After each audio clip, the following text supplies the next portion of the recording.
Welcome to episode 117 of Angela Watson's Truth for Teachers. I'm your host, Angela Watson, and I'm here to speak life, encouragement, and truth into the minds and hearts of educators and get you energized for the week ahead. Today, I'm going to share 3 trendy phrases and ideas from the positivity movement that I think are stifling teacher growth because we've taken them a little bit too far. Visit truthforteachers.com to get a printable PDF version of the transcript for this episode, as well as a free pledge and challenge that you can download as well. Today, I want to help you rethink some of the trendy phrases from popular culture that I think have infiltrated our thinking and practices as educators. These are mindset shifts and perspectives that have become really pervasive in American culture, and that's because there's a great deal of truth to them. These are helpful, productive outlooks, and there's a lot of truth in what they're saying, and there's a reason why they've become so popular. They really do work, and there's a lot of value in them. However, I think we've gotten a little bit out of balance with the positivity movement and this rallying cry to be supportive of one another as teachers. And this episode, really even just Truth for Teachers in general, is designed to be sort of a course correction for that. You may have heard some topics on the podcast, particularly within the last year or so, that made you feel uncomfortable. Maybe some things that I've said or that my guests have said sort of stepped on your toes a little bit, or made you consider some topics that you don't ordinarily like to think about, or that push you out of your comfort zone. I want you to know that the choice to allow some discomfort was an intentional choice on my part. And I hope that this episode helps you understand why I'm choosing to do that. I believe that we need to be having these critical conversations about important issues. We need to be challenging one another to do better. Moving past truisms and getting real is the only way we're going to shift school culture to truly be about what is best for kids. So let's go ahead and take a look now at some teacher truths that we need to re-examine and make sure that we're not taking too far. And at the end of this episode, I'm going to invite you to take part in a special pledge that will help you find another teacher that you can partner with in this quest for true camaraderie beyond just surface level support. So let's start with this first popular phrase, which is just do you. Just do you is something that we frequently hear when there's disagreement about the quote unquote best way to teach. One teacher says flexible seating is amazing. Another says flexible seating is awful. One researcher says that kids need more direct instruction. Another says kids need more time to explore concepts on their own. And we often find educators responding to these differences in teaching styles and effectiveness by saying, just do you. In other words, don't worry about what everyone else is doing or keeping up with all the latest trends. Just do what feels right to you. Now, obviously, it is true that there is no one magical teaching strategy or approach that's going to work in every classroom for every child. You do have to figure out what works for you and your kids. It's not helpful to compare yourself to other teachers or to become overly concerned with what other people think about you. But where we take it too far is when just do you becomes a license to do whatever you want to in your classroom, regardless of how it impacts your students. The phrase is sometimes used to justify individual preferences and what's comfortable for the teacher over what research has shown us to be best practice and pedagogically sound. For example, I once knew a 5th grade teacher who decorated her entire classroom in hot pink and bright purple. The bulletin boards, the curtains, the anchor charts, every single thing in that room, other than the desk and the floor, were in the most feminine, frilly decorative scheme that you can possibly imagine. It looked more like a 4-year-old girl's bedroom than like a classroom, if I was really honest about it. And when coworkers asked the teacher what her students thought about it, she'd just shrug. Pink and purple are my favorite colors. I'm just doing me. Can you see how that phrase has become a bit of a defense mechanism? I'm just doing me is coded language for how dare anyone question me? You don't know me. You can't judge what's right for me. It's a retort that is designed to silence. You do you, I'll do me, and we should each mind our own business. To my knowledge, no one ever challenged that teacher on her thinking. And you know why? Because she had positive intent. She was just decorating her room in the way that she liked. No one wanted to be seen as negative or unkind or confrontational, and we'll get to that in a moment. So we all just let her do her. That's what she liked. She wasn't intentionally trying to alienate some students or make anyone feel uncomfortable. So we just left it alone. What I've come to realize over the years is that impact is more important than intent. No matter how good the intentions are, we have to consider the impact on others. I'm just doing me is something that we need to say after we've already reflected critically on the topic and we've talked to trusted colleagues about whether it's really best for kids. Just do you is advice that we should give to one another only after considering impact. If the impact could be harmful, then fellow educators have a responsibility to raise questions about it.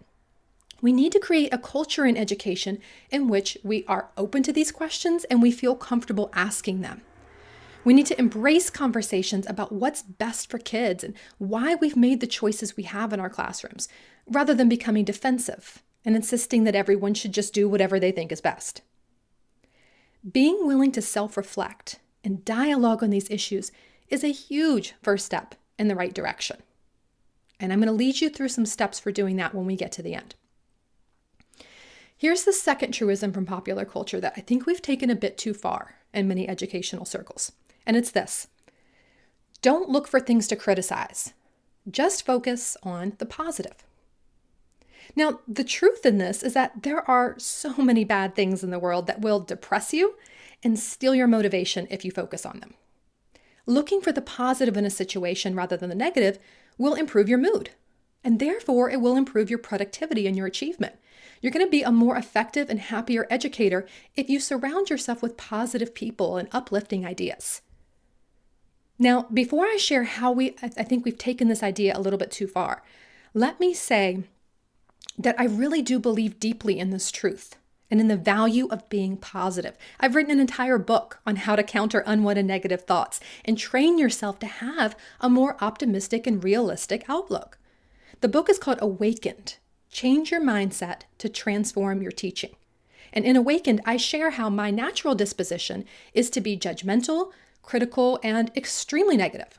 But I've trained my brain over the years to stop worrying and be content. However, what I've witnessed since writing that book several years ago is that many people are now using positivity as an excuse to stay in a bubble. Focus on the positive has become a shield against any call for critical thinking. And it's become an excuse to tolerate injustice. How many people have you heard say, "Oh, I don't read the news. I have no idea what's going on. It's all just too depressing. I stay away from all of that. I never go on social media. There's just too much negativity." Now, we probably all feel that way at times, and we do have to create boundaries for self-care purposes. But always being uninformed and refusing to get involved or to speak up or to take action, that's dangerous. If all the good and smart and caring teachers avoid the things that make us feel uncomfortable, who's left to fight for change? Here's a fact that I think is often misunderstood when it comes to this issue. Being informed and openly critical of what you see around you is not the same thing as being negative or unhappy. Recognizing and voicing a problem that needs to be corrected is not the same thing as being a hater. I encourage you to consider being critical in terms of being a critical thinker rather than a negative person. You can and should cultivate joy even as you push back against things that are problematic. Hold on to that joy. Hold on to that happiness. You don't have to be a negative person just because you're critical of things.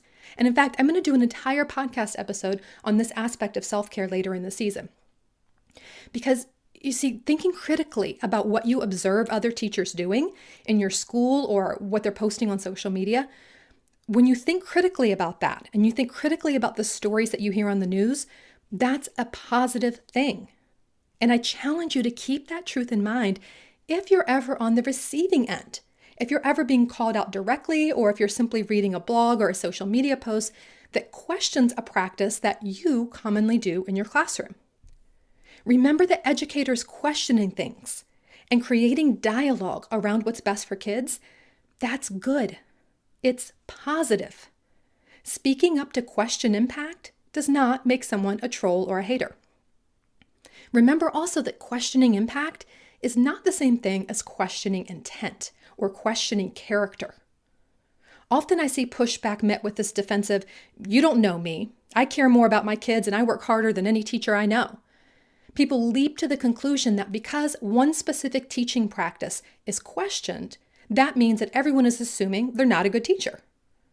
And 9 times out of 10, that's not the case. No one is saying they're a bad teacher. You can be an amazing, effective teacher and still make mistakes in the classroom, right?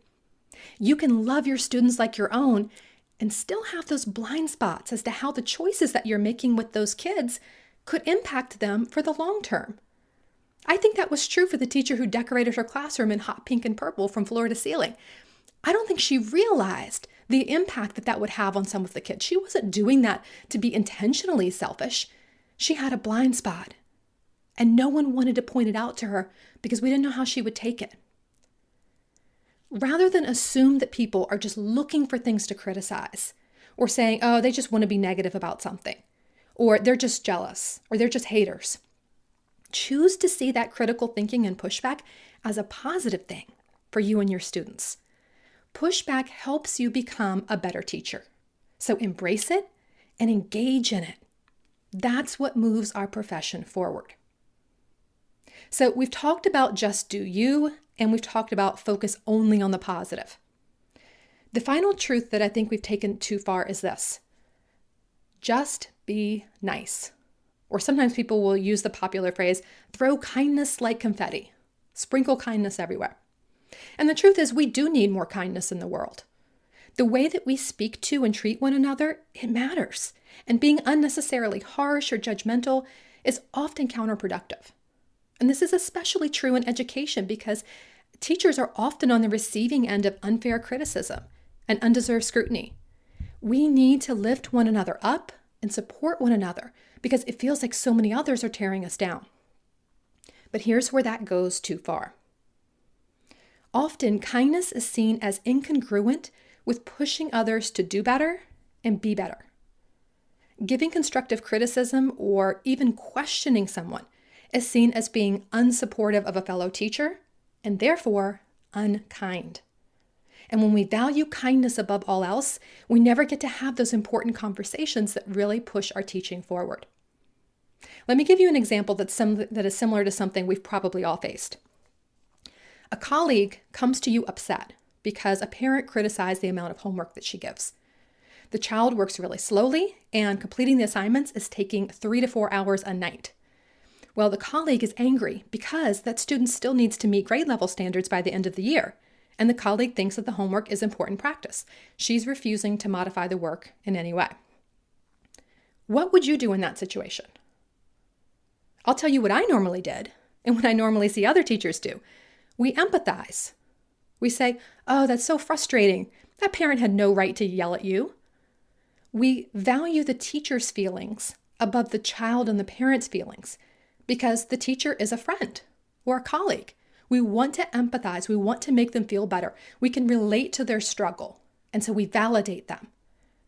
And we focus on the delivery of the message, the way that the parent said it, rather than the content of the message, the core issue. This is valuing niceness above all else. If the parent didn't say something in a nice way, we act as if that somehow negates the message or invalidates their opinion. It's an excuse to disengage from our own responsibility to solve the problem. And we can just disregard someone's legitimate concerns because they yelled at us or because they called us a name or whatever they did that we think was just out of line. We can just brush the whole thing off. Obviously, they're just crazy or a hater or impossible to please, right? That's what ends up happening. So we validate the colleague who's clearly in the wrong and clearly has some, maybe just a little bit of give that they can give, a little bit of compromise that could be possible, right? So we validate them, and then we might venture a polite suggestion. So we might say, I wonder if you can maybe make a small accommodation to one of the assignments or, try to help the colleague do better in a very nice way. But if the colleague responds in a rage, "Are you kidding me? This kid's just being lazy. She doesn't want to do the work. I'm not changing anything." Then we usually back down. That's what I normally did. We're more concerned with keeping the peace and maintaining the relationship with a fellow teacher than with helping that teacher do better by her students. And I can tell you without a doubt that making that choice to keep the peace at the expense of our students is one of my biggest regrets as a teacher. It's one of the things that I would most like to change if I could go back and redo my early teaching years. I can't tell you how many times I looked the other way when I saw my colleagues doing wrong by kids because I didn't want to create tension on our team. I valued the teacher's feelings above what's right for kids, and I can never go back and change that. If you are currently doing school-based work, I hope you will remember my words here and use them as a catalyst to speak up and push your colleagues' thinking a little bit more than you are. Remember that the majority of the teacher workforce is female. And as women, particularly white women, we are socialized to believe that we must be sweet and nice in order to be liked by others. Being liked by others, being people pleasers is a trait that a lot of women have, right? We're conditioned to believe that being nice will make people like us. And therefore, niceness is more important than speaking truth if that truth is going to make someone else feel uncomfortable. Imagine if the norm was to confront rather than to gossip about. Imagine if the norm was to be direct rather than passive aggressive. Imagine if we had been socialized to believe that bravery and courage was more important than just being nice to each other. I would argue that leaving people stuck in their blind spots, or worse, allowing them to continue doing something that could have a negative impact on kids, is not nice. Kindness and niceness isn't just about making people feel good about themselves. It's about helping them be their best selves. It's about saying things that they might not enjoy hearing, but that ultimately will help them. My husband is sort of my role model in this. He is not always, quote unquote, nice to me, and that he will tell me in private when I'm screwing up. And he might do it loudly, or he might do it in an animated way that is not really very nice or very fun to hear. But it prevents a whole host of problems later on. His criticism is not negativity. It's critical thinking. His criticism, it's critical thinking about my behavior and his willingness to get uncomfortable and to allow that possibility of tension to enter our relationship, that's what makes me a better person. I've been in relationships in the past when I was allowed to just steamroll over my partner. I was never called out on anything. They just walked on eggshells around me so as to never offend me. And that just allowed my poor decisions and my selfishness to continue. But there is powerful bravery in my husband and in any person who says, I am willing to tolerate some discomfort. There are bigger things at stake here. I want to see harmful patterns broken. I believe your intentions are good and that you just need help understanding the impact here so that you can do better. That is powerful. That's what leads to real change. And I believe we need to create a culture in education in which we are open to self-reflection and we can challenge one another to be our best. We need to embrace conversations about what's best for kids and why we've made the choices we have in our classrooms. We need to recondition ourselves to see critical thinking as a positive thing because pushback helps us become better in our work. And I want your help in starting these conversations and shifting the culture in our schools. If you are feeling my passion on this topic and you want to create change too, here's what you can do. I challenge you to share this podcast episode or the blog post. The blog post has a full transcript of everything I said in case there are people who would rather read and they don't want to listen to a podcast. I want you to share the blog post or the podcast episode on your social media channels and with your colleagues. But I want you to share it with one teacher friend in particular.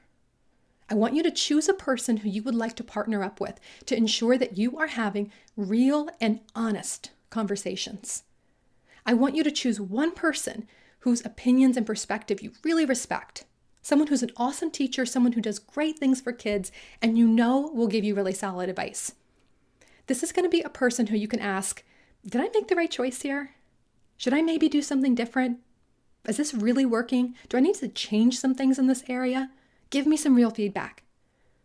You're going to pick a person who you trust to be honest with you and give you solid feedback in a supportive, constructive way.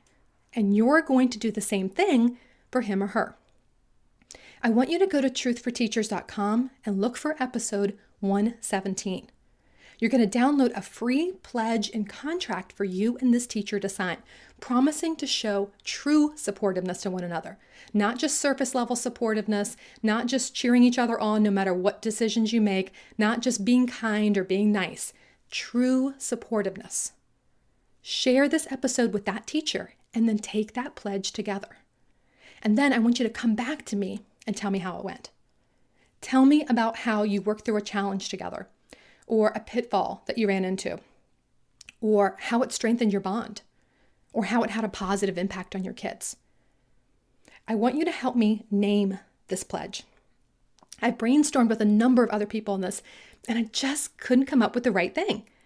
We tossed out all kinds of phrases. We tossed out growth buddy, teacher's keeper, which is sort of a play on brother's keeper, the raise the bar challenge, which is, I like that in theory, but I feel like many teachers feel like the bar is already impossibly high. So raising the bar is just not appealing, even if it's you raising the bar for yourself. I've talked about the teacher truth pledge, even spinach partners.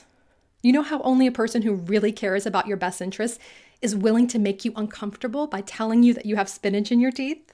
Well, this partner is going to function in a similar way. So I thought maybe that would be the right name, but I'm just not sure that spinach partner is just right either.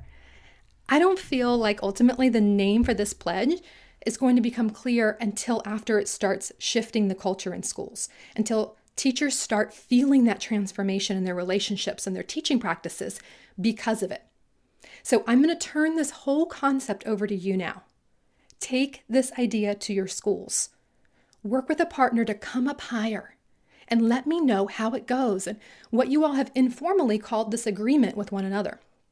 I'm going to take all the suggestions to heart, and I'm going to choose one as the formal official name for this pledge. I'm going to be using your feedback to create more resources around this topic. They're all going to be free. This is not something that I plan to monetize.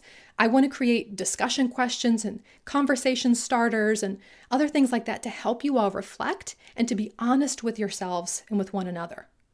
There's a variety of different things that I feel like I could make here and offer, but I need to hear from you on exactly what is needed in your school.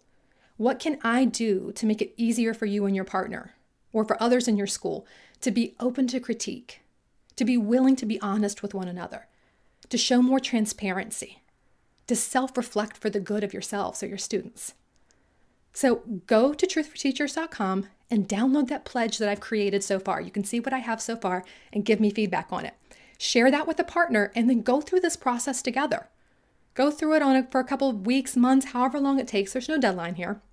And let me know what I can do to help and improve this, and if you have an idea, what I should call it. There's also a link in the show notes for this episode, so you can click the info button in your podcast player and then click directly through to the page to get the free download. I want to conclude by sharing something that my friend Tamara Russell of the Equity podcast told me when we were brainstorming on this topic. She said, it's important to convey to teachers that the honesty comes from a place of love, not from a place of critique. It's saying to your partner, I'm telling you the truth because I care about you. And I care about kids. We are in this work together. And we are honest because we are in this together. We aren't going to move forward if we're not honest. Because we love each other and because we love the children, we are willing to move past the surface level conversations and think critically. Not because I want to tear down your ideas. I just care so much about you and your impact on children. That is the perfect articulation of my heart on this issue. And I really hope you will take part in this pledge. Your takeaway truth for the week ahead is this: challenging one another is an act of kindness. Challenging one another is supportiveness.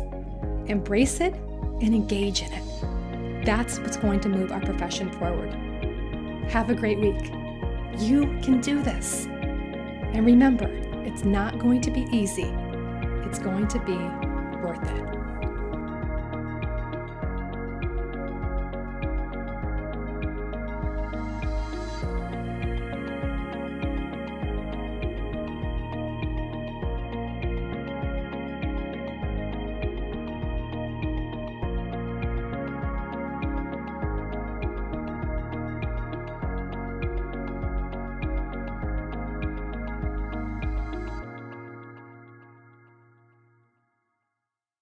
Want more than just a weekly podcast episode from me?